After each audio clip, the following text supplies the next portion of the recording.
mahal ko po kayo lahat.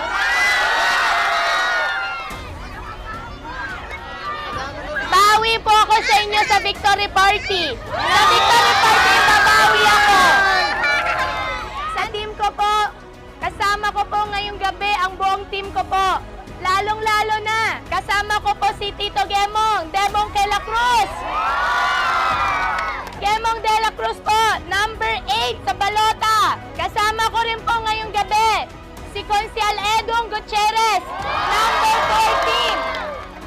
Number 14 po sa balota. Konsehal Ador Pascual po ay number 30 sa balota. Mga kababayan ko, tulungan nyo po yung tatlong anak ko. Mga kapatid nyo. Diba? Kung ako po magiging mayora, ako po magiging ina ng bayan natin. Kaya itong tatlong kapatid